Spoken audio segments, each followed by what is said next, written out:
The American League opener for 1969. The California Angels and the Seattle Pilots.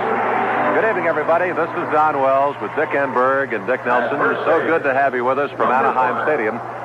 One of the new entries in the American League in the Western Division, the Seattle Pilots take on the Angels of Civic. The Pilots, as part of the pregame ceremonies, have just been introduced. First of all, their starting lineup, then Joe Schultz, then the rest of the squad. And now the introduction of the starting nine for the California Ball Club, managed by Bill Rigney.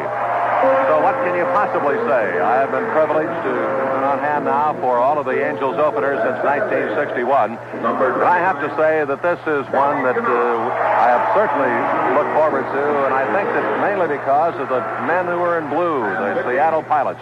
Expansion of the American League and the creation of divisional play. And it certainly should be the outstanding year in the American League of all time. This is the centennial year for baseball. Welcome to Good Seats Still Available, a curious little podcast devoted to exploring what used to be in professional sports. Here's your host, Tim Hanlon. Hiya, friends. It's Tim Hanlon. How are you? Thank you so much for finding our little show in the wilds of podcast land, and we greatly appreciate you finding it and listening, and hopefully enjoying our conversation this week here on Good Seats Still Available. It's our curious little podcast, our journey each week, our excursion, if you will, into what used to be in professional sports, and perhaps the most quintessential example of what we're all about on this little show. Is encompassed in today's episode, and we're in the realm of baseball again. We're happy to be back, even though it's the off season, a little hot stove. We've got that fire burning to keep going into some teams and some leagues within the realm of baseball. No longer with us for whatever reasons, and we can't think of a better one than one that's been sort of itching at us for quite some time. Even frankly, when we all the way back from when we started this show almost 2 years ago. And that's the Seattle Pilots of 1969, the American League for that matter. And that clip that you just heard was from their very first major league regular season game. They were playing at the California Angels, and the date was April 8th, 1969. The voice you just heard there was Don Wells calling the game. He also with Dick Enberg, which you don't hear in that clip, but was his partner in crime, if you will, with the Angels broadcasts on KMPC radio, 710 on your AM dial. And of course, if you dial that up now, you're going to hear nothing but Korean language programming. But back then in 69, it was the flagship Gene Autry owned 50,000 watt and then some flamethrower of Angels baseball all across the Southland, and I'm sure an extensive affiliate lineup of stations. But they were calling that first game. It was obviously the season opener, not only for the Angels, but the franchise opener for the Seattle Pilots. And that is the topic of our conversation today. The one-year wonder, the 1969 season, the only season of the Seattle Pilots of the American League. Our guest this week is Bill Mullins. He is the author of perhaps the most wide-ranging and expansive investigation of the story of the Seattle Pilots. It's called Becoming Big League, Seattle, the Pilots, and Stadium Politics. Came out a couple of years ago in University of Washington Press. And it's a great survey. Not only, it does talk about the team and what transpired on the field a bit, but it also has a much longer arc as the story, as we're going to unwind in our conversation in a few seconds here. It goes back to literally the beginnings of the 1960s. Things like the World's Fair of 62 and sort of the rumblings around building a stadium and trying to attract a professional sports team to Seattle, which during the 60s really was the third, I think, most populous metropolitan area on the West Coast, and yet was effectively bereft of anything professional sports at that time. And we're going to get into sort of the reasons why sports franchises of a major league variety were part of the Seattle zeitgeist, or at least in certain circles of Seattle in terms of its becoming quote unquote major league, the fits and starts of such, and frankly, the groundwork that kind of helped lead to Major League Baseball awarding a franchise, and we're going to get to the timing of that, which is pretty interesting. The team that became the Seattle Pilots in 1969, and let's put it this way, it wasn't a raging success, okay? The team itself wasn't all that bad. I think a lot of people who were there in 69 in Seattle have some very fond memories of the team. We're going to sort of end our show with a little bit of even a theme song, which you want to stick around for because I think it was a very interesting time for Seattle and sports fans.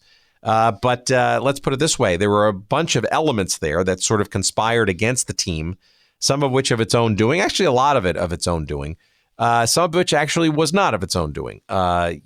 Stadium politics for sure, and a whole host of other sort of things that made the Pilots' adventure in 1969 one for the record books. And that's what we're going to be talking about here today, this week, with our guest Bill Mullins coming up in a couple of seconds. So stay tuned. It's very enjoyable.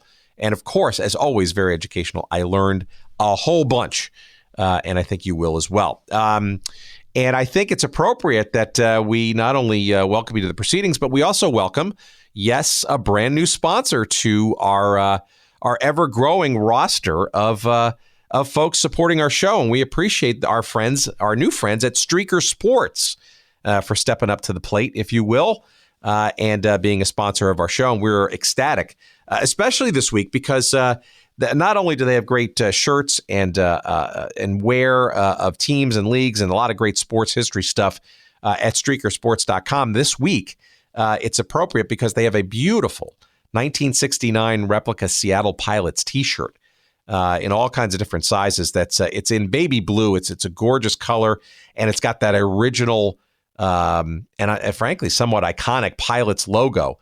We talk about it a little bit with Bill in a couple of seconds here in our chat. But it's a great logo. It's one of the better ones, I think, in modern baseball history. And it is yours for the purchase at streakersports.com. And of course, before you make that purchase, before you check out, make sure you use the promo code GOODSEATS and get 10% off. Not only that purchase, but anything on streakersports.com. And we again thank them for being part of our little broadcast, and we thank you for checking them out. That's streakersports.com, and again, that promo code GOODSEATS for 10% off all of your purchases when you go there early and often. And thank you, Streaker Sports. We look forward to more fun and frivolity with you, hopefully, as the year progresses, and I'm sure we got some great promotional concepts between us to bring to you, our beloved listeners. And well, this is not why you came to listen to us, to hear us spout promotional stuff, but we appreciate you checking it out.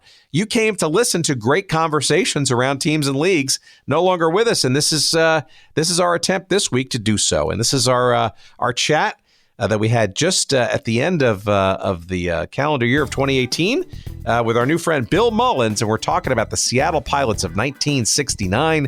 And here's our chat coming up.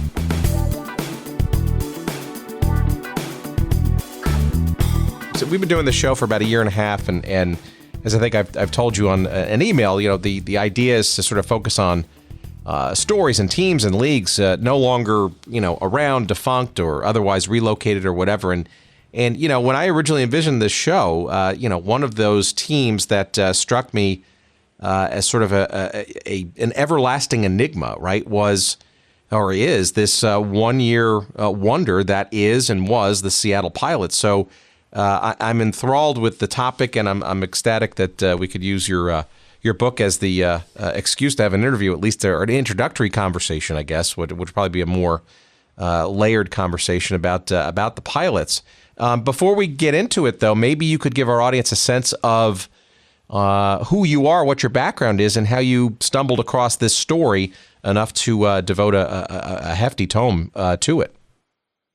Sure. I'm a retired professor of history. My specialty is in American history. I taught most of my career at Oklahoma Baptist University, and actually the pursuit of the historical degree and the opportunity to teach is where the story of the book starts, at any rate. I came to the University of Washington to get my MA and PhD in history, and of course, it was in 1968, 69, and then 69 is the year that the Pilots played. I got to see the Pilots in a couple of games, and then went home. And by the time I made it back, there were no more Pilots. So as I came to the end of my career, I retired from Oklahoma Baptist University. We planned to move back to the Northwest. I figured I needed something to do in order to occupy my time, and I thought it would be really nice to research and write a book. And I thought the Pilots would be just the perfect thing. I'm a big baseball fan. I think I've been a Dodger fan probably since I was 8 years old. And I've followed baseball all of my life, and so putting my hobby interest together with my profession, I thought the Pilots would be a really good subject. I kind of researched around and found out that there was a book that had already been written about the Pilots, but it concentrated on primarily the on-the-field story of the Pilots. It didn't lack for commentary on what happened to them and some of the business things, but it was a baseball book. And what I wanted to do was to write a book about the business of baseball and as you said, the unusual situation of the Pilots leaving the city after just 1 year of existence. So I began researching after we moved to the Seattle area. And as I began the research, I realized that the story really could be told more broadly even than the business end of the Pilots, that in fact it could be something of a history of Seattle. And so I've tried to include that, an urban history, a history of baseball on the field, and everything in between. For sure, the story of the origin of the Pilots and the disappearance of the team, and some of the reasons for the way that it all occurred over really a process of several years. Well, the Pilots obviously was a 1969 baseball season story, but as your book sort of circles around the beginnings of the narrative and sort of the setup of what ultimately happened, it actually goes way back earlier in the decade, right, to the World's Fair, and maybe that's a good place to kind of lay a little groundwork for our audience about sort of, what of Seattle and its history, its fledglingness, I guess, as a desirable place not only to live, but its own desire to perhaps, I guess, my words, fancy itself more major league, so to speak, and maybe you can kind of give us a little starting point as to sort of how this narrative gets going. Right. In the book, I go, in fact, even before the World's Fair, I go back to 1960 when there was actually a bond issue vote in 1960 for a stadium. Not that many people were interested in it. I divide the city up into three major players in the Pilot story anyway. There's the boosters, there's the civic leaders, and there's the politicians. And truthfully, only the boosters were interested in a stadium for a Major League Baseball team and maybe for the University of Washington Husky football team in 1960. The campaign was modest. There were a few bumper stickers. There were only 3 or 4 people who really beat the drum for the bond issue. And when the people voted, they voted against it.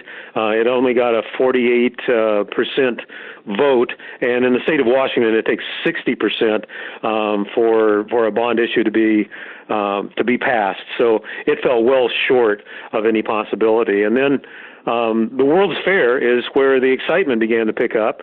I think Seattle began to realize that it was a big city. When I came to it in 1968, I came from Southern California, the Los Angeles area, and the overwhelming sense was, here is a large city that doesn't know it's a large city. And I think there were plenty of people in the Puget Sound region who kind of wanted to keep it that way. But when the World's Fair ended up being a real success, not only the boosters but some other people began to get a vision for what can we do next. And one of those things that might come from that, they thought, was a baseball team, an expansion team, or maybe lure another team to Seattle. And so they got busy on it. In 1964, Gabe Paul and William Daley of the Cleveland Indians came to Seattle, kind of testing it out to see if the Indians might move to Seattle. Probably it was a ploy to leverage some favorable stadium improvements in Cleveland, but they looked around. They found out there was nothing but a minor league stadium, and they went back home and negotiated with the city of Cleveland and got pretty much what they wanted. But that really piqued the interest, I think, of a lot of baseball fans in Seattle. But it wasn't until 1966 and the possibility of the National Football League bringing a team to Seattle that they began working again on a bond issue. And that one looked like it was pretty much going to be accepted. It just seemed like everybody had endorsed it. The politicians endorsed it. Bankers endorsed it. The newspapers endorsed it. Even the religious community endorsed the bond issue with kind of an eye toward a Billy Graham crusade as soon as the stadium opened up. But it seemed to run into some rough going. The fellow who was the leader of the campaign did kind of a debate with people who were not so much for it. And though he had been speaking articulately throughout the city for the bond issue, he just seemed to fall down in this not televised, but it was on the radio, this debate, and he couldn't really explain very well why a private entity did not build a stadium, whether or not the stadium would be built if there was no team coming, where the stadium might be placed in the city. And it seemed like the momentum for approval for that bond issue just turned around several weeks before the bond election. And so in 1966, the bond issue for a stadium fell short of the 60%. It was over 50%, but it still wasn't enough. In the meantime, Charlie Finley came to town because he was looking for a place for his Kansas City A's. And he was pretty interested in Seattle, but he was also interested in Oakland and maybe in the Dallas-Fort Worth area. He negotiated a little bit. The politicians were not very encouraging. The mayor, when he came, negotiated pretty hard-nosed. But Finley, what Finley wanted was an option to leave the city if the city did not vote positively for a stadium, because there was a third election for a stadium in 1968, and he was looking in 1967, and so he wanted to make an agreement that if the bond issue went down in 1968, he could leave for somewhere else, and that just wasn't really workable. Again, that spurred people's interest that an owner, a major league owner, was looking at Seattle for a location for his team, and so in 1968 there was a kind of a multiple bond issue. It included rapid transit, money for an aquarium, parks, city improvement, infrastructure improvement, and a stadium that, became the Kingdome, $40 million for the Kingdome. And this time, 1968, I think Seattle had grown up just a little bit more than 1960. I think that they saw a real possibility of a team pretty close in the future, and so Seattle voted for the Kingdome, the $40 million for the Kingdome in February 1968. So things were looking pretty good, and by that time, this is another part of the story, but by that time, the American League had granted Seattle a franchise pending a positive vote on the Kingdome. So why? Let's back up for a second. So why do you think the '60s was so jagged, I guess, in terms of this sort of on again, off again, fits and starts, sort of almost circular discussion around anything relating to pro sports and a facility or facilities necessary to attract it? It seems like there was sort of a very hot and cold kind of civic feeling around the idea maybe of a pro sports franchise and or footing the bill for such. And I'm wondering what the debate was, I guess, civically about the pluses and minuses of such. Well, I think it was kind of a matter of recruiting. The boosters, they had been excited for a stadium since 1960, and what they succeeded in doing was to draw more and more people into their orbit for a stadium. But Seattle was pretty much a hard sell. I think the people of Seattle were not really interested in paying higher property taxes to build a stadium, and there were a lot of people who held out even into 1968. But more and more people saw the possibility, and it was always sold not as a moneymaker, but as something that would make Seattle big time, and that's part of the title of the book, is Becoming Big League. And so this was a process of becoming, and I think more and more people gained a vision of what Seattle could be or what it was actually becoming between 1960 and 1968, and it seemed to accelerate, say, from 1966 to 68. Seattle is not a red-hot baseball town, even today. And in those days, as far as a sports city, it was Husky football all the way. In fact, the two major things were Husky football and the hydroplane races in the summer on Lake Washington. And with the beginning of the interest of the National Football League, I think more Seattleites were interested, were open to the possibility of paying some taxes so that a sports stadium could be built. And so the combination of baseball and football, I think, really made a difference. But even by 1968, I think Seattle was somewhere just a little bit beyond lukewarm for a baseball team and for paying for a baseball stadium. I did a little bit of statistical analysis, and what I found was that the folks who were blue-collar workers, who were kind of middle class to lower middle class, were the ones who were the most resistant to voting for the stadium. The people, interestingly, the people who are well off, I think they saw it as kind of a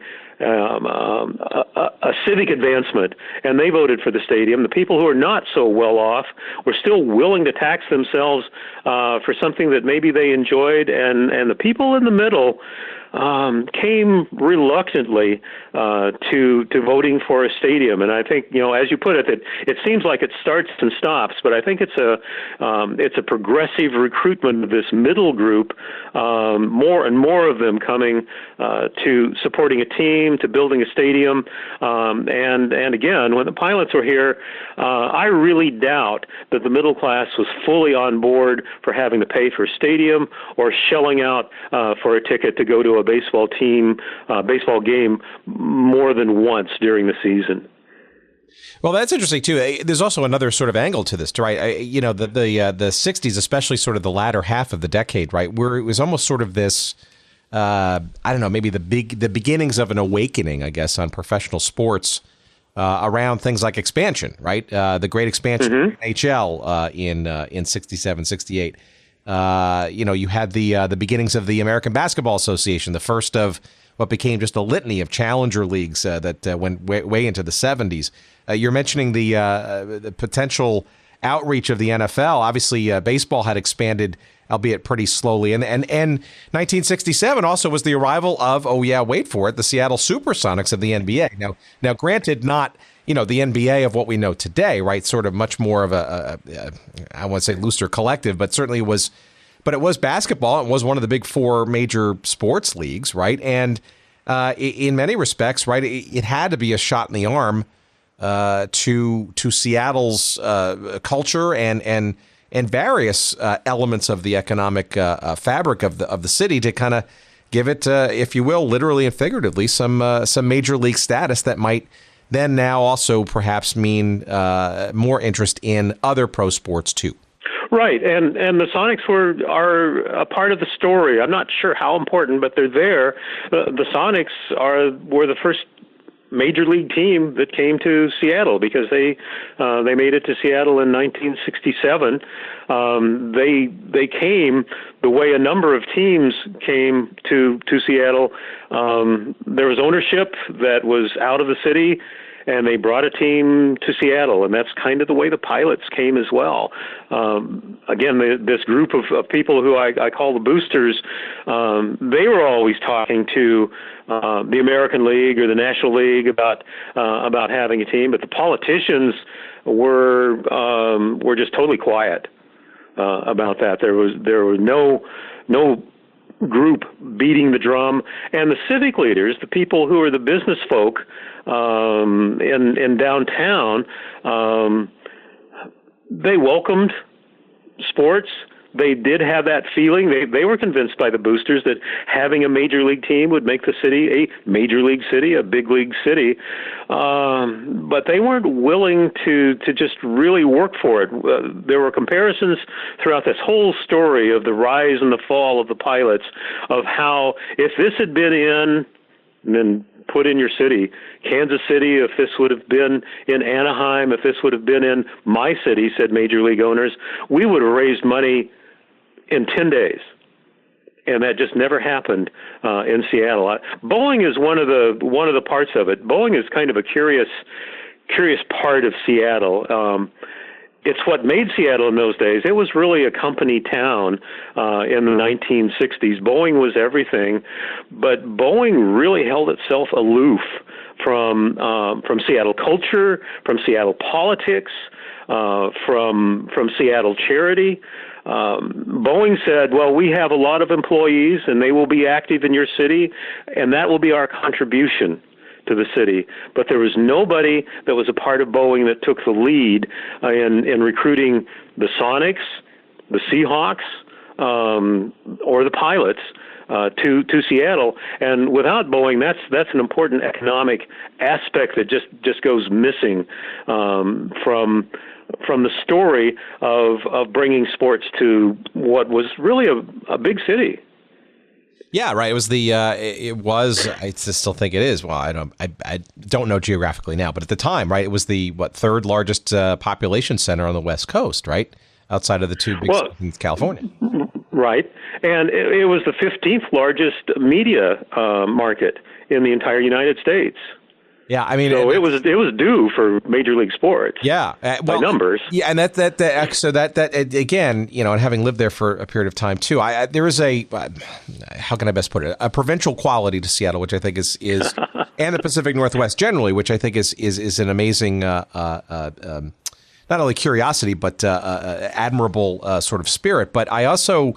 Again, this is against the backdrop of expansion and pro sports, and it's just interesting to sort of hear sort of the general, ambivalence, I guess, on certain levels around this. But yet, it didn't stop entities from pushing the baseball thing, and I guess the way you describe it, you have your boosters that are sort of making some inroads.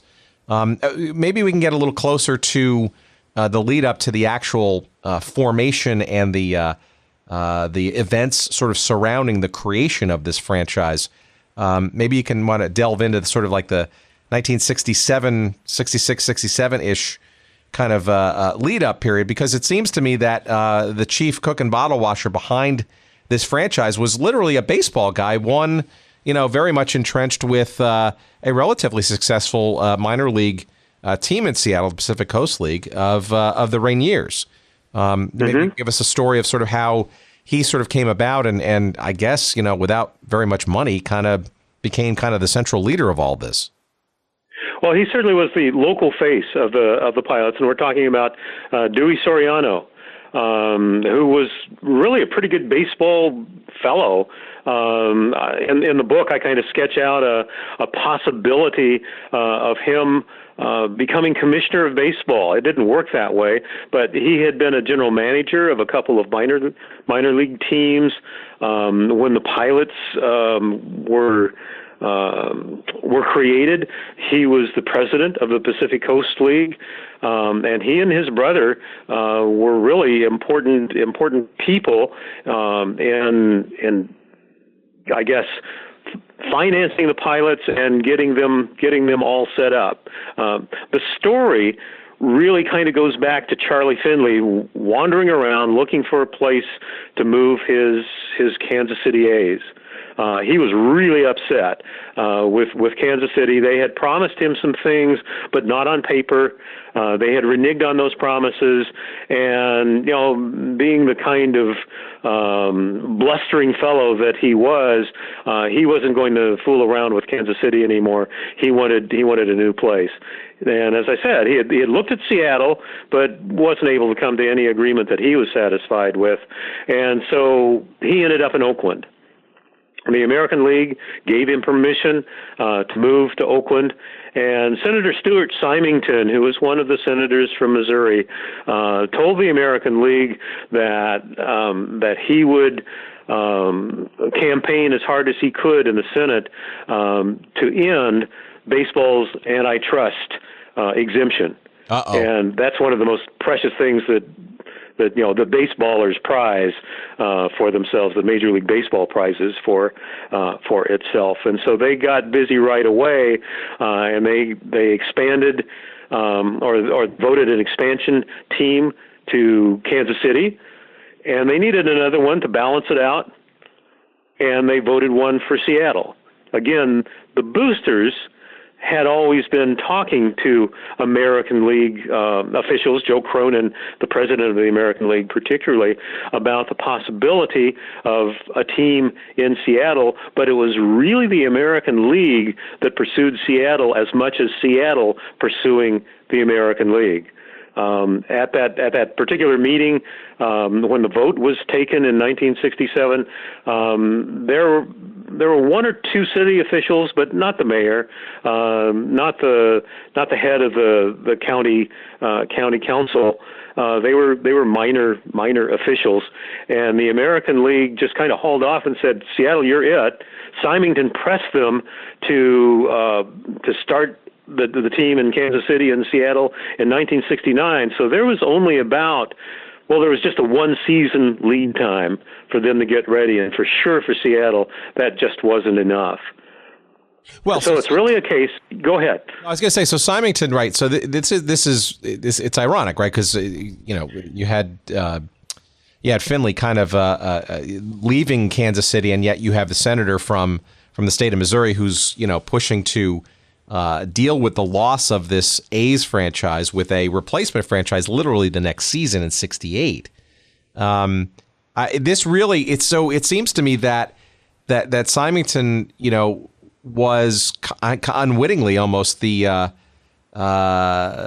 undermining force of what became the Pilots' only season, but it was because he wanted to have that Kansas City. So here's the thing: my understanding is that the original expansion of the new Kansas City, what became the Royals franchise, and the Seattle Pilots weren't supposed to start until 1971. But it was because of Symington that all of it, both teams, were pushed up to 68 because he was fearful of losing Kansas City as a baseball market altogether. That's right. Symington just kind of laid it down, is that he wouldn't relent unless the season started. The team was in place by 68, but the season doesn't start until the 1969 season.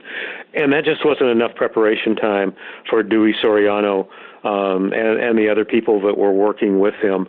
We'll get into the story in just a moment, but the stadium that they played in was the minor league stadium in Seattle. It's called Sick Stadium, named for Adolf Sick, who was a Rainiers brewery head who had owned the Rainiers baseball team for some long time, the minor league team. And the stadium just wasn't ready by opening day in 1969, but there were all kinds of complications that they had to work through to even get it close to being ready. Before we get into the season, though, maybe I would circle back on Soriano, because this was not a guy who had the dough, right? I mean, he had the wherewithal to sort of become sort of the face and the manager, and albeit a baseball pro, right, around the team, which is great. But maybe you can give our audience a sense of sort of how the money came about to sort of fund and or manage, if you will, the franchise. It wasn't from his sources, was it? No, it really wasn't. The American League had recruited him, and it didn't seem like there was anybody else in Seattle or anywhere who wanted to own the team. And so the first announcement was that the Soriano brothers had recruited all local people, and that they would be fully funded, and it would be local ownership. And all of that was untrue. It turned out that Sorianos had some money, but the person that the Sorianos had to go to was the former owner of the Cleveland Indians, William Daley. When Daley had come to Seattle to kind of look at it in 1964, he must have been impressed, because he was willing to put in a good deal of his money to own the Pilots. He had a 47% stake, and that was by far the largest stake that anybody had in the Pilots. And so it was Bill Daley's team. Again, a former owner, so everybody in the lodge knew the fellow, and they were happy with that. Most people knew the Soriano brothers. Dewey was the leader. Max, his brother, helped him along, and so that was pretty good to have the Sorianos as the Seattle representatives of the team. And then there were other just minor owners, both in Cleveland and in Seattle. But Bill Daley was the man who owned the Pilots, and that's really important. Did you get any sense of sort of how that sort of little bromance happened? I mean, obviously Daley coming to Seattle to kind of sniff out the market maybe for the Indians, but I mean, any other backstory as to like how they created a friendship, and or a couple of years later where it was enough where Soriano could literally broach the idea of literally becoming the major minority owner of this team? It really seems as though it's merely a business partnership. It's not like a long-standing friendship. I think the Sorianos probably reached out to try to contact somebody who had enough money. It could be that somebody in the American League offices got these guys in touch. But Daley, just as he appeared on the scene, said that he really wouldn't mind working with the Sorianos. And the way that he put it, to me, made it sound like they've got a good reputation. I'm willing to work with these guys, and we'll get to know one another as we go down the road. Very interesting. Well, okay, so that, but it didn't seem to be, well, okay.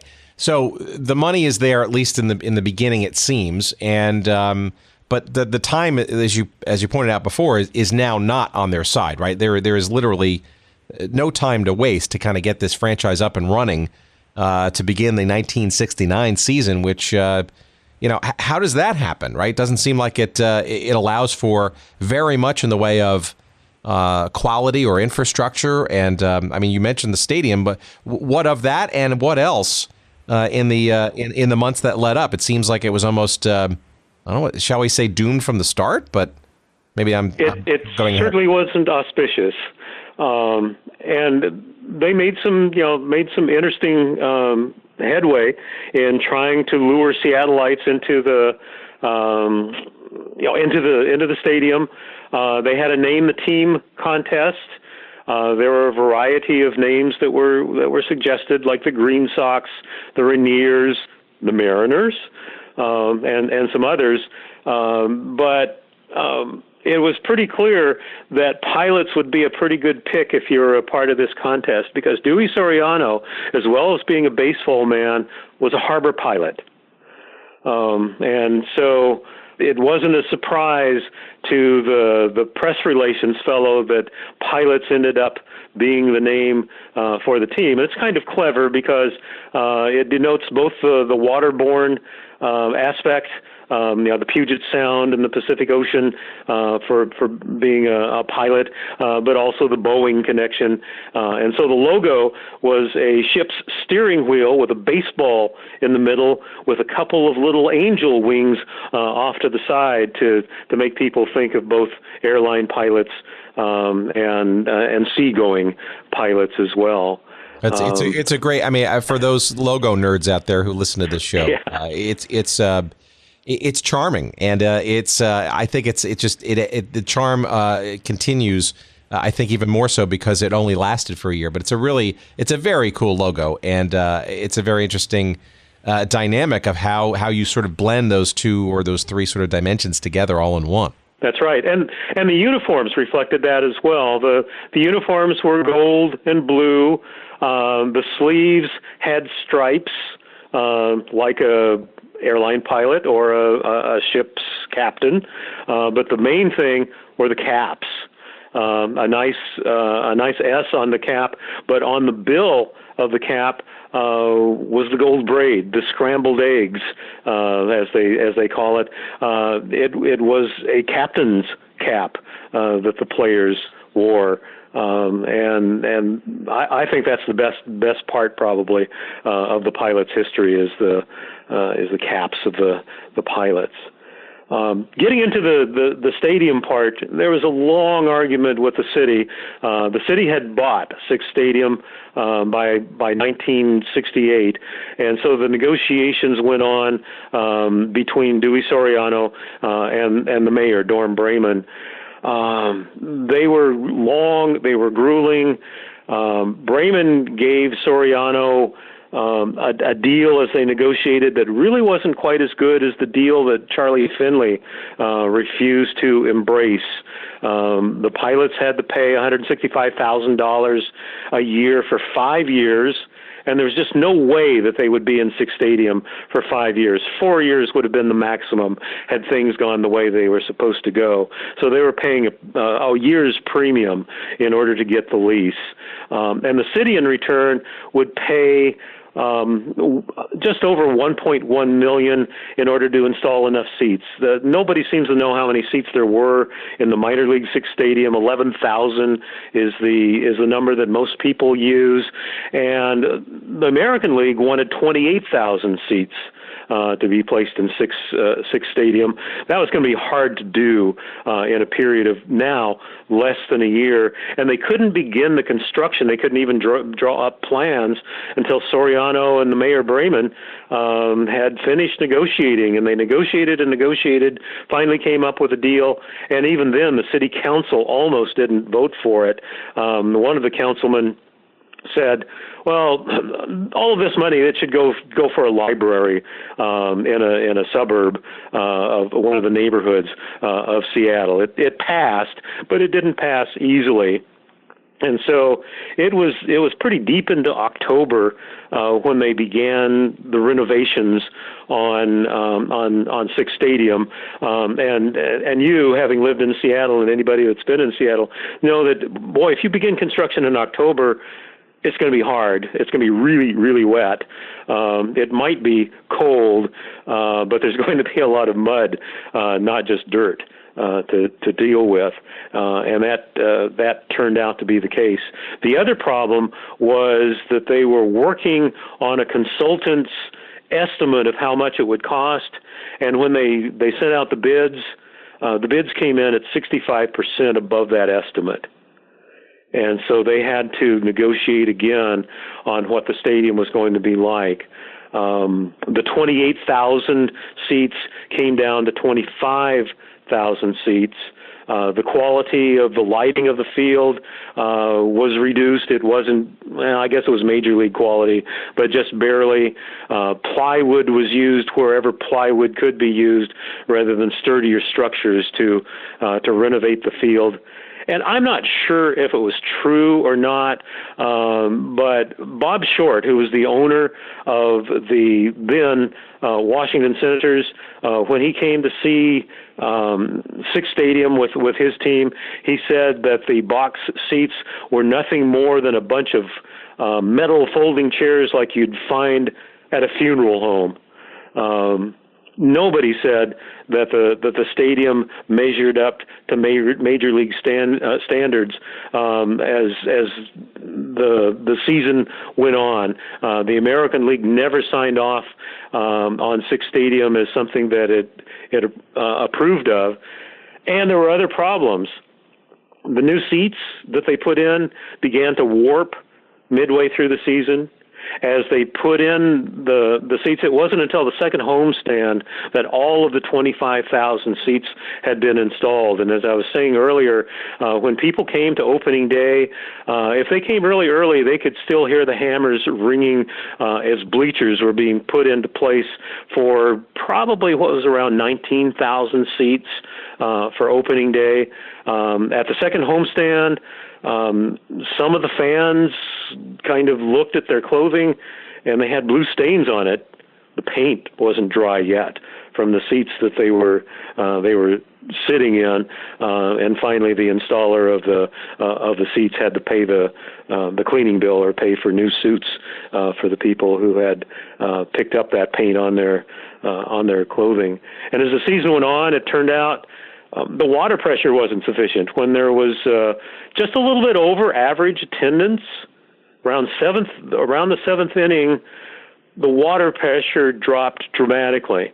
There's a story of Joe Pepitone, the first baseman for the Yankees, left the game early, went into the clubhouse, the visiting clubhouse, to shower.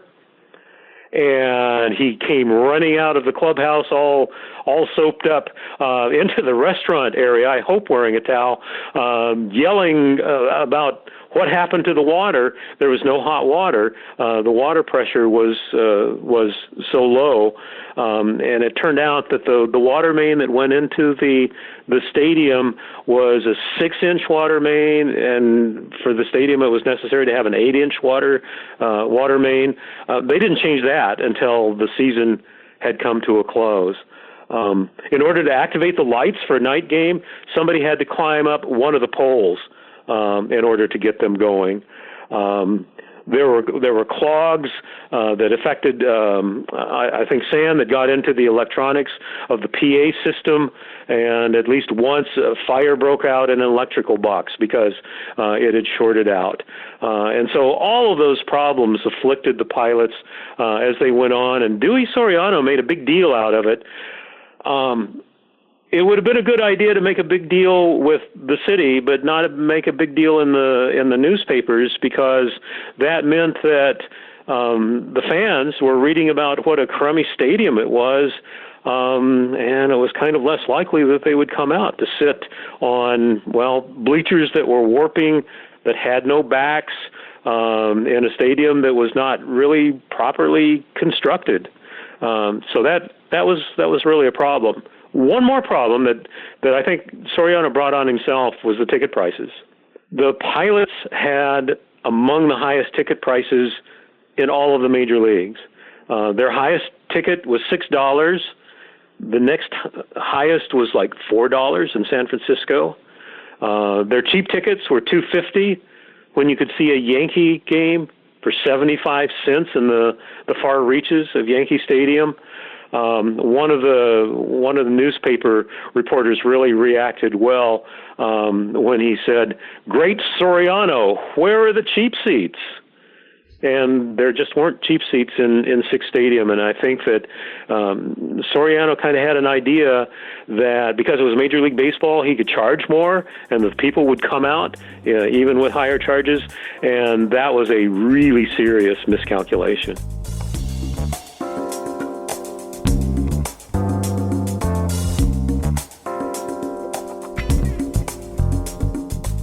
All right, time for me to catch my breath, get a cool, tasty beverage, and remind you, while we do so, that our friends at Audible are here to remind you that you can get a free audiobook download of your choice from over 180,000 titles.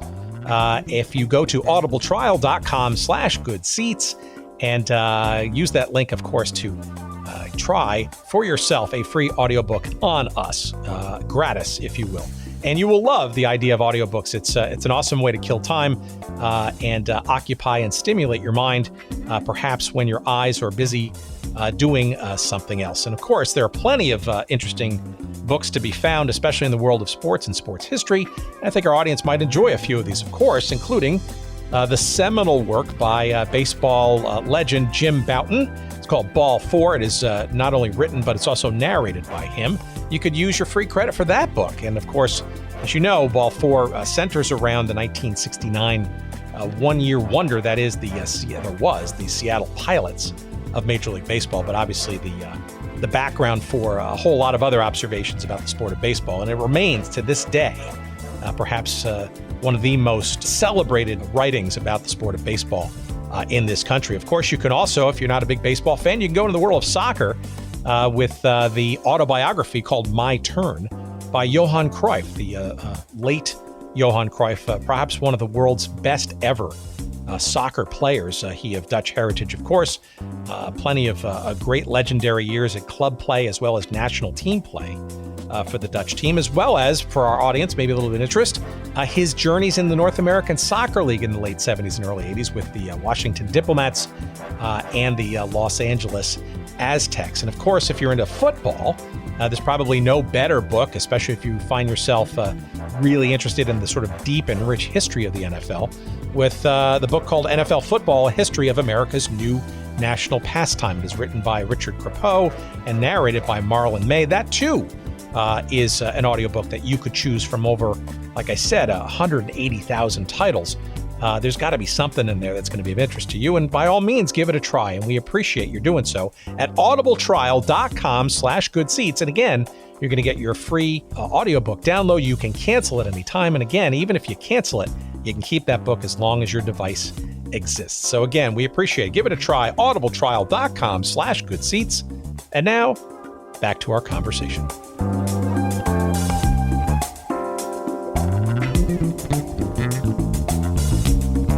So what Sick's Stadium, right? This is not like a brand new, even temporary facility, right? It had been around for many years, right? As the main, since 1938, right? For the Rainiers, right? So there had to be some basic level of, capability and infrastructure there, right? I mean, it was obviously being asked to become larger and more "quote unquote" major league appropriate, but all these stories about the water and all this other. I mean, is that just simply because it was being asked and or pushed to become something bigger than it was maybe capable of becoming structurally? That's exactly it. Yeah. Again, the water pressure was a problem when it was just a little bit over average attendance. That level of attendance, around 8,000, I think, was not likely to come out for a minor league game. So it wasn't ever a problem when the numbers were that low. And again, if it was 11,000 seats, it was really an unusual game that would tax the water supply. In the case of the Pilots, there were a number of nights and days when there were so many fans and fans using the restrooms and so on that the water just wasn't enough. All right. So another question then is: was it always envisioned that the Sick's Stadium would be a temporary venue while this Kingdome, or I don't know if it was named by then during the bidding or the voting? And what was the timing of this new stadium supposed to be? Because it seems like, if at least people could agree that this was a temporary solution for a set period of time, we can kind of all get around this. And ultimately we know what the goal in mind is, which is the ultimate new stadium. But it seems like even that wasn't sort of fully figured out, maybe because of some of the negotiations that were going on around Sick's Stadium. The American League put into its provisions for the Seattle Pilots that construction would have to begin before the end of 1970 on, it was called for a long time, the King County Multipurpose Stadium, and finally just commonly called the Kingdome. And so, sorry, were they worried it actually wouldn't get started, even though it was voted in? It was one of those things of what happens if there's construction problems. And 1970 was really pretty generous because the vote was in February 1968. And so construction really had to get started by 1970 if things were to go along right. And again, the Pilots were kind of forced into a 5-year lease on Sick's Stadium, but I think they thought they would be out in 4 and maybe even in 3 years. And it turned out the Kingdome ground wasn't broken until 1972, and the stadium wasn't finished until 1976. So the big hope that the Sorianos and that Bill Daley had of getting out of Sick's Stadium into a real major league stadium and with adequate seating, with large seating, 40,000 plus seats, the big hope began to just kind of go further and further off into the distance. There was a whole big wrangle about where the Kingdome was going to be built. The consultants suggested that it be built somewhat south of the city in an industrial area because it would cost less there. The civic leaders came alive and said, no, you're not going to do that. We need to have a stadium that's downtown. We can't take the stadium out of downtown. And so they suggested the site of the Seattle World's Fair, now the Seattle Center, that the stadium be built there, really near where what is today Key Arena, the old Seattle Coliseum where the Sonics played, so that it would be all just right in the downtown area. In the state of Washington, there's the initiative process. You get enough signatures on a petition, you can vote on almost anything. And there was a real outcry about building the Kingdome at the Seattle Center, partly because it would spoil the center with this huge building, partly because there would almost surely be cost overruns over the $40 million that the people had voted. And so the petition was circulated. It got enough signatures.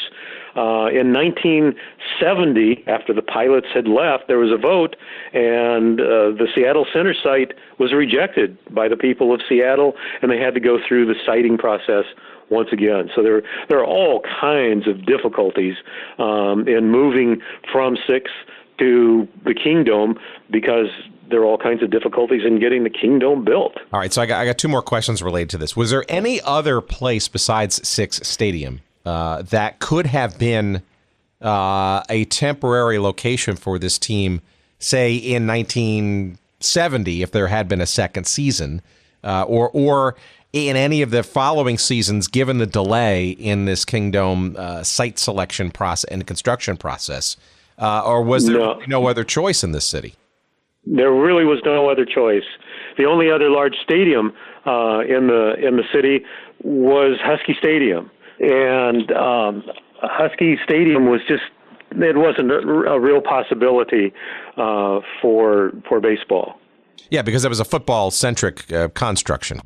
Yeah, I mean the Coliseum was sort of worked for the Dodgers, but Husky Stadium wasn't the Coliseum. It wasn't as large a place. So there was no place to go.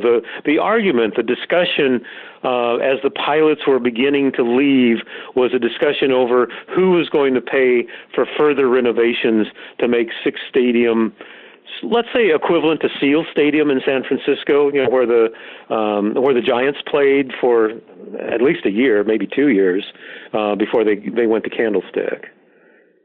All right, here's the last question on that one then. So, and this is sort of a little forwarding to the story, but like after the team has left for a bunch of reasons we'll get into in a second, was there any?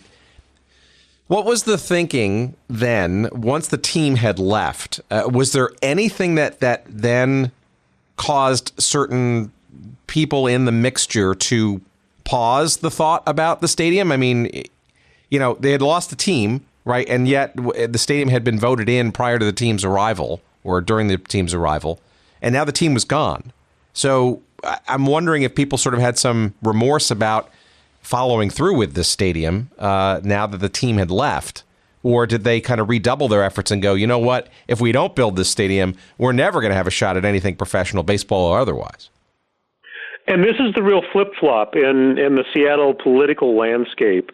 A city that was, like I said, just a little bit beyond lukewarm for a stadium, for a team. It really changed around, and I think it owed to just one individual.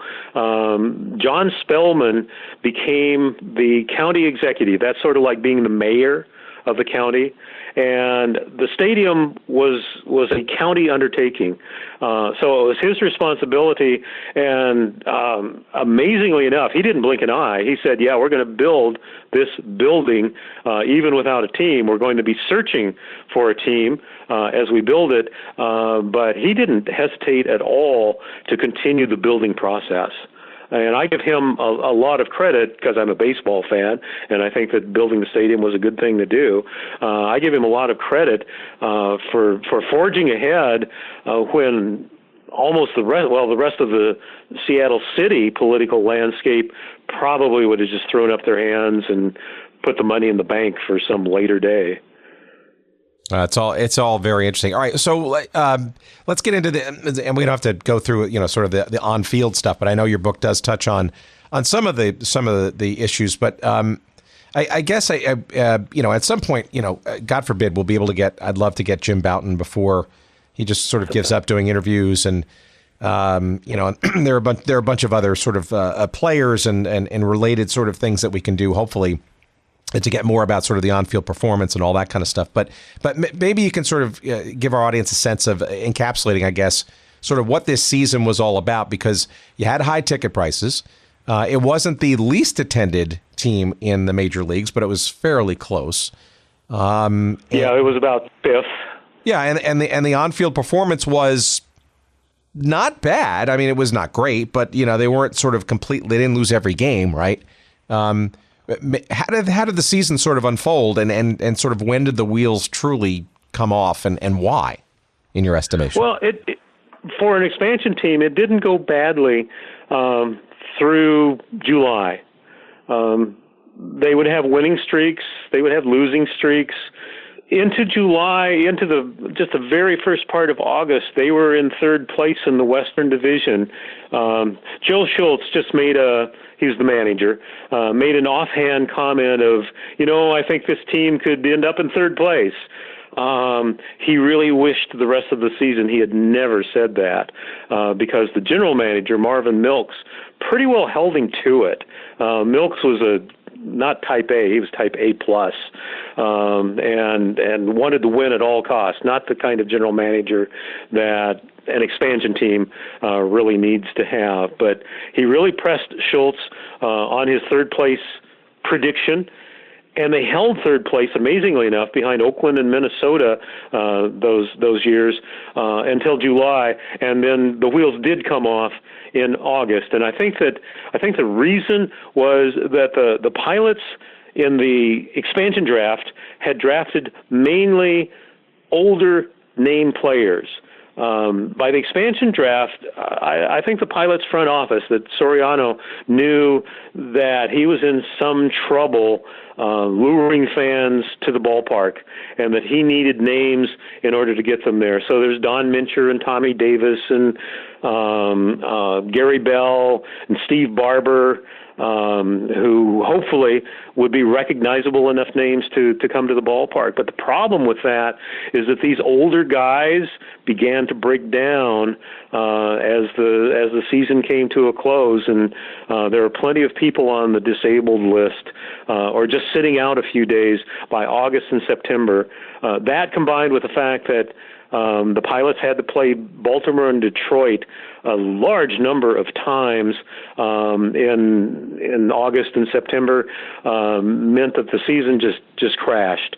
The Pilots finished last in the Western Division, again,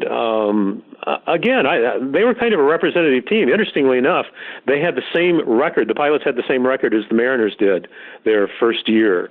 So Seattle by then by the time the Mariners had come, were probably used to teams that were losing upwards to 100 games. I think the Cleveland Indians had more losses than the Pilots, but the Pilots were second to the last in the American League. So what was going on during the season in terms of marketing and I guess maybe the story of the team? Like, how much of this sort of, the team wasn't really drawing well and or making money and or wasn't well capitalized? I mean, how much of that was sort of leaking out, either planted or discovered, I guess, by the press and the fans? Because, we go into 1970, there's a spring season, right, or the spring training, right? This is, I guess I want to get a little bit of an understanding of sort of how the unfolding of the team or the undoing of the team sort of kind of played out. How much was known and how much was kind of not really known by the fan base and the civic leaders around what was going on with this team? Well, the fans knew that Sick's Stadium was not in really, really good shape. Again, there were the seats, the bleachers, the newly constructed bleachers were beginning to warp.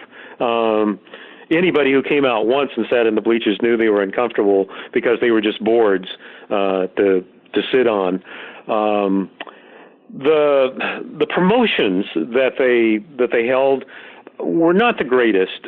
Harold Parrott had been hired as the public relations promotions guy. He had worked for the Dodgers forever. He was old enough to have written for the Brooklyn Eagle newspaper, same one that Walt Whitman wrote for, although I don't think he knew Walt Whitman. But Harold Parrott was a long time major league promoter. He had worked for the Dodgers forever. He had worked for the Angels for a couple of years. He was hired by the Pilots to get Seattle all excited about their new baseball team, and the Pilots found out that they just plain couldn't afford Harold Parrott. He was given a larger salary than he had with the Angels or with the Dodgers to lure him to Seattle. And by June, they had let him go.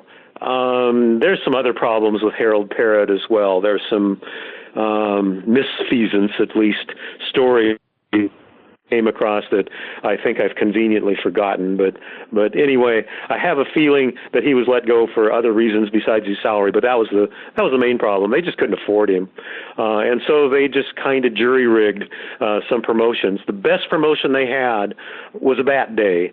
In early August, 23,000 people came out. That was the top attendance. And the odd thing was it was the same day as the hydroplanes were racing.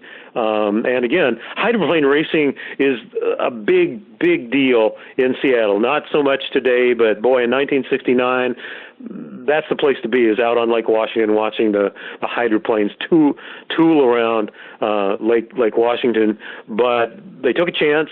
They offered bats, and they had their highest attendance day on that particular Sunday. They had some family nights. They had Kiwanis night. They had Boys and Girls Clubs night, or I guess it was just in Boys Clubs nights. They didn't seem to work with the representatives of these clubs very well. And so even though the attendance got a boost, I don't think they sold as many tickets as they might have. Had the front office people been working a little bit harder and reaching out just a little bit better than they did. The total attendance for the whole year was 677,000. They had estimated that probably 800,000 was break even, and when the season started, they kind of figured they'd have 1 million. And so the 677 had to be just really, really disappointing. So at what point does Daly start to panic? I think he's pretty upset by the time he realizes the Kingdome or the multi-purpose stadium is not going to be built. He gets kicked around in the newspapers. The beat writer for the Seattle Times wrote a column in I guess August or early September titled "Won't You Go Home, Bill Daly?"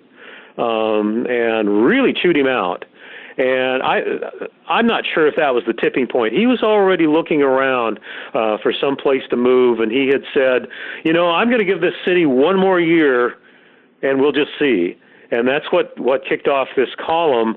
And I think by the time the column was written, William Daly was ready to find a buyer for the Pilots. Now, one of the important parts of the story is that Daly had guaranteed that he would fork up as much as $8 million to subsidize the Pilots if they ran into really tough times. Had he done that, the Pilots would have been here at least a second year. Nobody seemed to ask him for it. The American League knew that he had made at least a guarantee. He had signed a guarantee that he would at least provide 62% of that $8 million, and he had said verbally to one of the owners that he'd do the whole $8 million, and nobody held him to it. And so I think by August, certainly by September, Daly was looking around for somebody to buy the team, and by October, by the World Series, he had negotiated with Bud Selig and the Milwaukee group, the Brewer group, to sell the Pilots to Milwaukee. Yeah, it's this is through the prism of history, right? So it's really hard to believe that.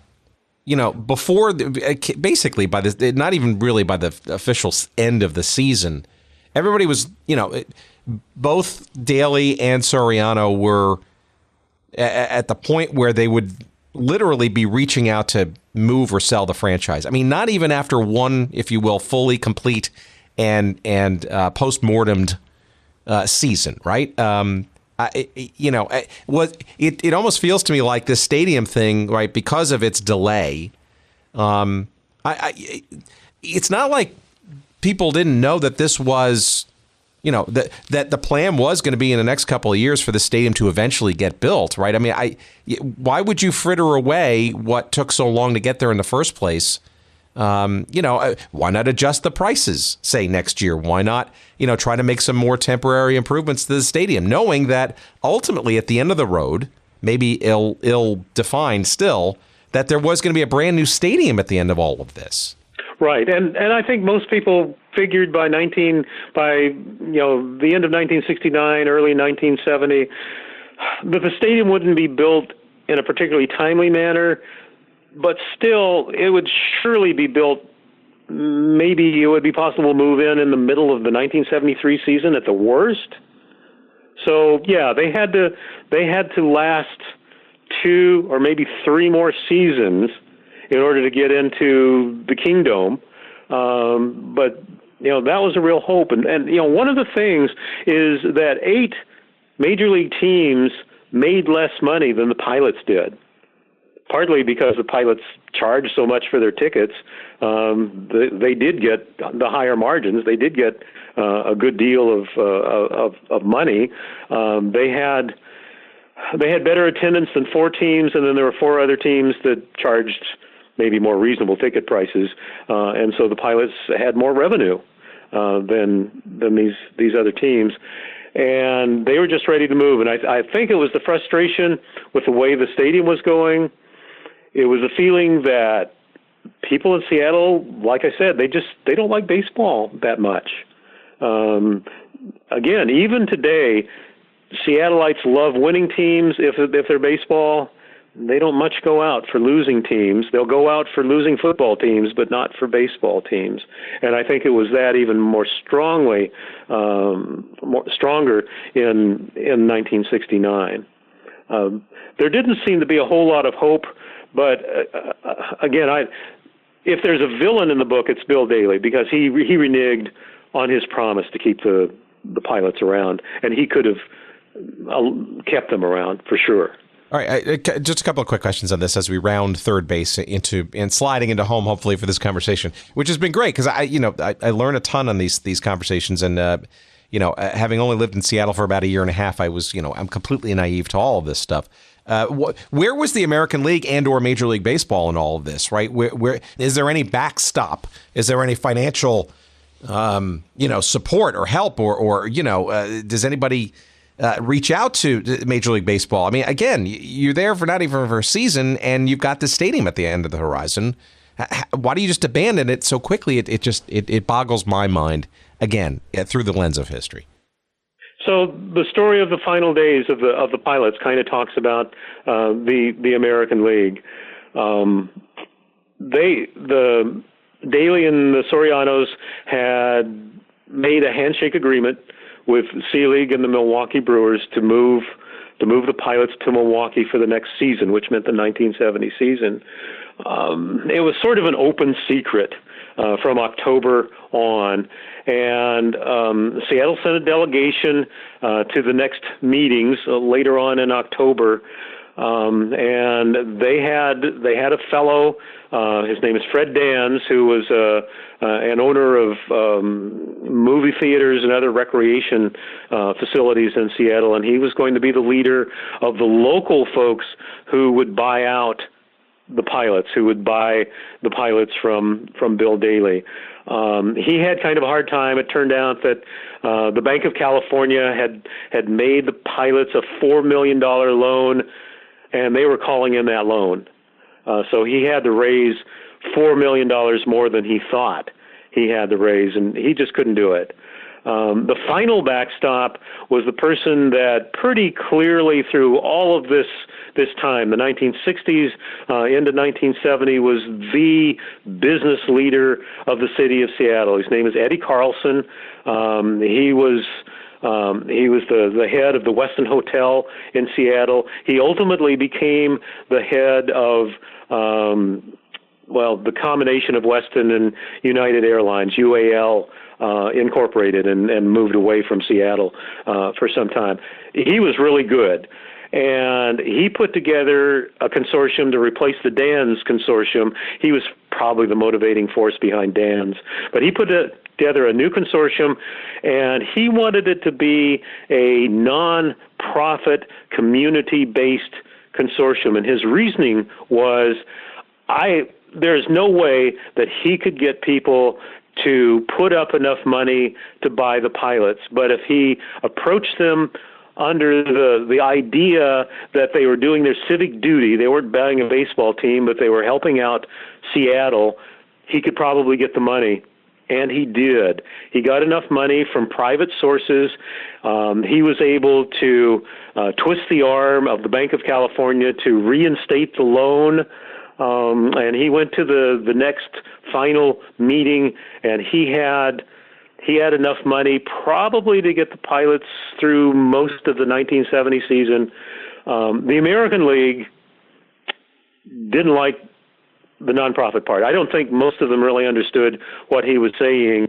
I think that they believed that he was saying that every owner should run his franchise like some kind of charity sort of thing. Certainly Charlie Finley heard it that way. They deliberated, and they rejected Carlson. They they gave $650,000. This is the American League. Gave $650,000 to Daly to run the team one more year. $650,000 wasn't enough. What they were hoping is that it would buy time, and they could find some other owner that would keep the pilots in Seattle. That wasn't going to work. Finally, the company that Daly and Soriano ran, Pacific Northwest Sports Incorporated, declared bankruptcy. They went to bankruptcy court. They were declared bankrupt. I guess PNSI, Pacific Northwest Sports Incorporated, they were bankrupt. The holders of that corporation were not bankrupt. Again, Daly had an obligation to pay up almost $8 million. It was pointed out during the bankruptcy trial that the American League had in its charter that if a team was declared bankrupt, the league would take over the team. The bankruptcy judge waived that provision because he said there's just no way that it's going to work out. He declared the team bankrupt, and then immediately the sale to the Brewers to Milwaukee was consummated. But all this took all this time. I mean, all the while there was this sort of lead up to, this is the spring of 1970, right? Where I guess people, at least on the playing field, where the team were going through the motions of beginning and actually getting into a preseason. No? They started spring training with Seattle on their uniforms, and ended it at least maybe in Peoria or Tempe, Arizona, but for sure on the field in Milwaukee on the first day of the season. The Seattle had been ripped off, and Brewers had been stitched on in its place. There is a legend. I never was able to confirm it, and I looked really hard, that the equipment truck went to Salt Lake and waited for a phone call as to whether to proceed north or to go east to Milwaukee. And the phone call came, and they turned right and went to Milwaukee. Again, I think it's a legend, but in the words of the man who shot Liberty Valance, when the legend becomes fact, print the legend. Yeah, well, I mean, apocryphal or not, I mean, it feels like it fits very well into this story. I mean, here's a team that got birthed relatively quickly, was hastened into its founding and its first ever season, and now its second season, similarly under weird circumstances, has literally days to kind of get going, and to the point where their uniforms were essentially, holdovers from what should have been a Seattle uniform in a new city. Mm-hmm. It's just it's mind-boggling. It's absolutely mind-boggling, this whole story of how this current iteration of the Brewers came to be, how the Pilots sort of came and went. But all right, so let's get into, and I'm sure we'll go into this much more deeply in future conversations. But let's slide into home, shall we say, to strain the analogy further, into what sort of comes out of all this, because it wasn't all bad at the end of the day. But what transpires after the Pilots have left? Is there a huge outcry in the city? Are people just really upset? Is they're weeping in the streets like the Brooklyn Dodgers when they left for LA, or not? And what then became of this stadium thing? And maybe you can kind of, obviously, it seems like the coda occurs in 1976 when Major League Baseball keeps, a promise, or comes back again, perhaps this time, obviously, for good. So in Seattle, I would describe it as consternation and finger pointing. And the sports writers, for sure, were upset. They didn't have a team any longer, and it didn't kill their jobs, but they wanted a team desperately. For the people of Seattle, it was embarrassing to lose a major league team after 1 year. The Seattle, which felt like it had made a step to become literally major league, had lost its major league status. So that was really embarrassing. The finger pointing, people pointed at the owners, people pointed at the fans, people pointed at the city. There's blame to go all the way around. I mean, there are just all kinds of things that went wrong for the Pilots. Some of those things an expansion team could expect and could survive. All of them together, probably not. But finally, the unwillingness of Daly to extend it another season, that's where I point my finger. But he's not the sole culprit by any means. Sort of in the background is the building of the Kingdome, and as I said before, it didn't get finished until 1976. So Seattle really couldn't genuinely try to attract another team to replace the Pilots and then put it in 6 stadiums. 6 stadiums stood until 1979. They held rock concerts and farmers markets and things like that in it. And then finally, it was torn down, and at its site now is a Lowe's home improvement store. But there's still signs outside, and there's a home plate just inside the doors of the store. The big thing, though, was that when Seattle lost the Pilots, the bankruptcy hearing was over, they filed a lawsuit against the American League. The bankruptcy judge said, you are enjoined against filing a lawsuit against Pacific Northwest Sports Incorporated. You can't sue the Pilots. You can't sue the corporation. But that left everything else open, and so they sued the American League. The state of Washington, the King County, the city of Seattle joined together to sue the league, and all of that was supposed to be leverage for a new team. And so there was a long period of investigation and interviewing and drawing everything together. But the trial didn't start until 1976. So there's a 6-year lapse between when the Pilots left and when the case actually went to trial. There were some complications, but what the leaders of the people who are bringing suit said is that we can just get the owners of the American League in front of a jury, we're going to win this case. They were pretty much right. The Seattle hired just an excellent attorney to represent them, or the city, the county, and the state. An excellent attorney to represent them. He made the owners look foolish. Even Charlie Finley admitted that he felt foolish when he was on the stand being questioned by this attorney, William Dwyer. The trial went on for about a week, 10 days. The American League knew that it was going to lose this part of the trial. They knew they had a pretty good idea if they appealed it that finally they would win, but they didn't want to go through the process of the whole trial. And so they granted Seattle a new team. So basically what the state and the county and the city did was settle out of court for the Mariners. Well, it's also interesting, too, because during that period of time, from the Pilots' departure to that trial and then the ultimate awarding of Major League Baseball, you had 2 other sports franchises and leagues come into the mix that augured for even more solidification of this looming new Kingdome structure downtown, or no, sorry, not downtown, down south of downtown.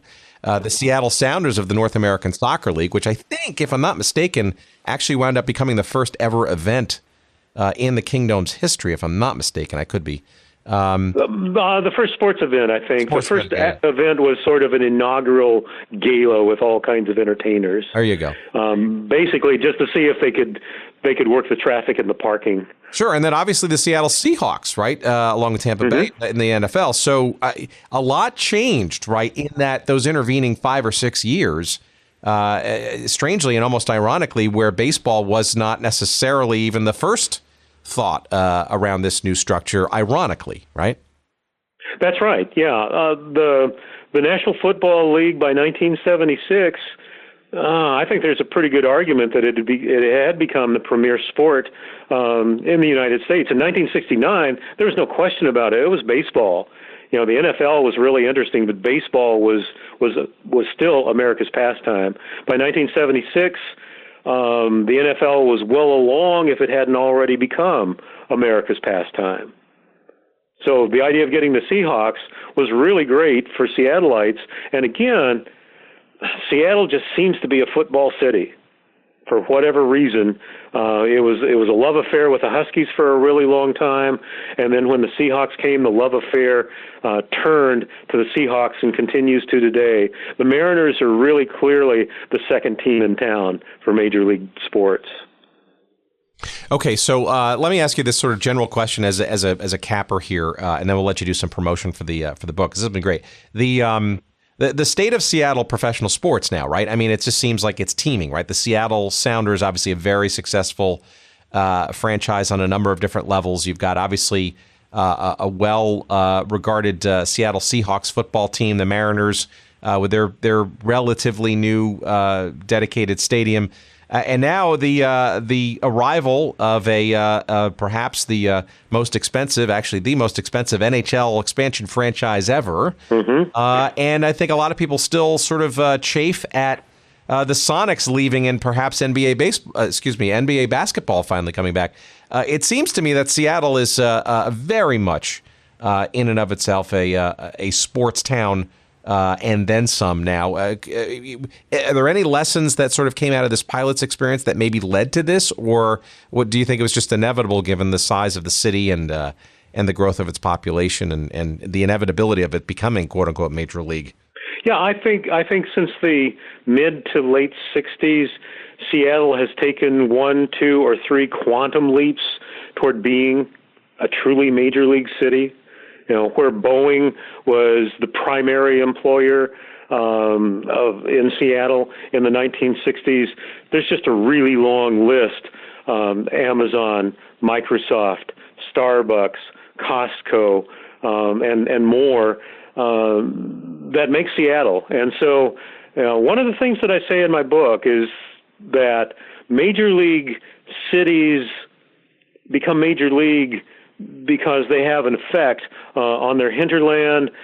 They become economically robust, and that's what draws the major league teams into the city. And that's what's happened to Seattle, is that it has become a city that doesn't need the Sonics. People would love to have the Sonics or something like that back.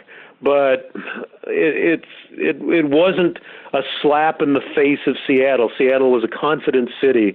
13 years ago or 10 years ago when the Sonics left. It was an awful thing, but it wasn't as though Seattle was just a lesser city because the Sonics had left. The NBA, as far as Seattleites concerned, is just a lesser league because the Sonics left. Yeah, well, that's a story I want to get into too. Is the whole Sonics and the hijacking of that story and that team, and it's the greener pastures supposedly of Oklahoma City. And please, no emails from you Oklahoma fans. All right, so Bill, this has been awesome. Give us some promo here. Now's your chance about the book, what you and even what you have planned for other endeavors in and around sports, if any. For our audience to listen and hear about? Well, the name of the book is Becoming Big League, Seattle, the Pilots, and Stadium Politics. It was published by the University of Washington Press, and I checked today just in case. It's still available on Amazon. And so if people are interested in kind of filling in some of the things that we haven't talked about, there's plenty more detail in the book. I think that's about it. As far as me, I've retired from my retirement. I'm doing some volunteer work, but as far as researching, boy, it would have to be really good. I've been thinking about with the coming of the hockey team. Wouldn't it be wonderful to write about the Stanley Cup winning Seattle Metropolitans? But it just seems like too much work. So I'm not sure if I have any more sports articles in me. Well, look, if you want to be on this show again, you better damn well get to working on that book, because I think it'll absolutely be relevant. And frankly, look, and we talk about this a lot on this show. It's interesting to see sort of modern day sports and the leagues and the teams, and in certain situations there is a warm, fuzzy, and solid embrace of the past. I think the Seattle Sounders are a really good example, but arguably, say, Major League Soccer, not necessarily warmly embracing of, say, the old North American Soccer League, where the original Sounders franchise began. So we see this and feel this tension between that which came in the past with the big modern, big money pro sports machinery that exists today.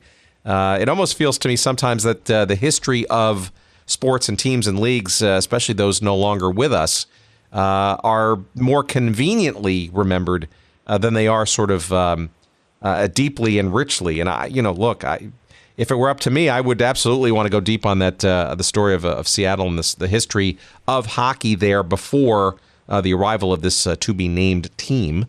So, for what it's worth, here's a little ounce of encouragement coming from our little podcast board here, and perhaps some of our listeners too might rally around that cause. But we do appreciate this work and this conversation.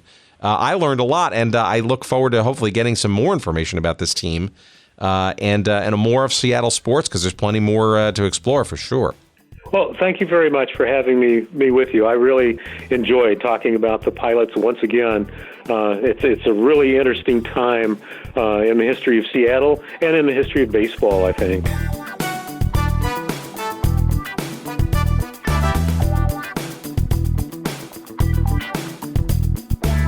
Well, there you have it. Our thanks to Bill for, an interesting investigation into a team that has always been a curiosity to me, and I suspect to many of our listeners as well. And I hope that we go to some other conversational explorations about this team and this year and this league, the American League, the Seattle Pilots. I especially would love to talk to Jim Bouton at some point. Obviously, Ball 4, the sort of iconic work, not only of baseball, but his year with the Seattle Pilots. Hopefully, we can get him on a future episode if he is willing and able. But in the meantime, your homework assignment is to buy a copy of Bill Mullins' book. And it's called, again, Becoming Big League, Seattle, the Pilots, and Stadium Politics. It is published by the University of Washington Press. And, of course, you can buy it wherever you find good books. But, of course, if you'd like to give us a little love in your pursuit of that book, by all means, please go to goodseatsstillavailable.com, our little website devoted to the show. You'll find all the old episodes and all the other stuff about this show. But also, where this episode listing, just search it up, and you'll find a link to this book from that little link. And by doing so, you'll give us a little shekel or two, and we appreciate that, of course. And yes, goodseatsstillavailable.com is the place to check out all of our great stuff, our great sponsors. You'll see some imagery and some other fun stuff, and we're always building more attractions there beyond, of course, every single episode of this little show, as we almost get close to the century mark of the number of episodes we've done. And oh my God, I can't believe we've done this. So many of these already, but we look forward to making more of them for sure. It's also the place you can find all of our social media places. You can find us on Twitter at Good Seats Still. You'll find us at Instagram at Good Seats Still Available. There is a Facebook page devoted to our little show. You can find us there.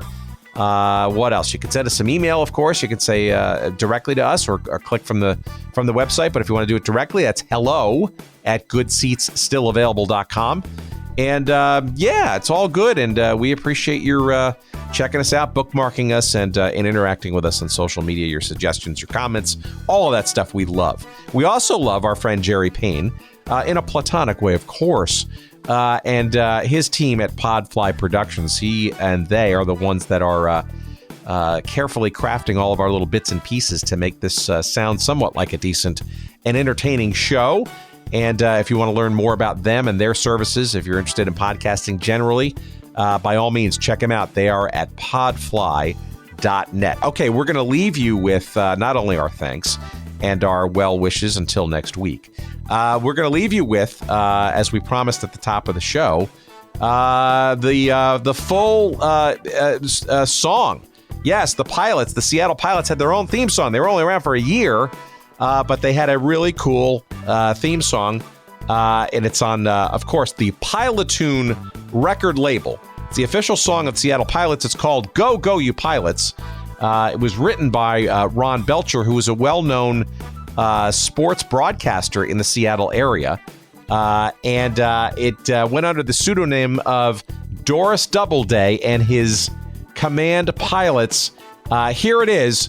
As we send you off into the ether. Go, go, you pilots. Take care, everybody. Go, go, you pilots, you proud Seattle team. Go, go, you pilots, go out and build a dream. You brought the majors to the evergreen Northwest. Now, go, go, you pilots, you're going to be the best. Welcome the Yankees with pinstripe suits and all. Red Sox and Royals from April till the fall. American Leaguers, you've got what's known as class. So welcome to Seattle, it's going to be a gas. Go, go, go, go, go, go, go, go.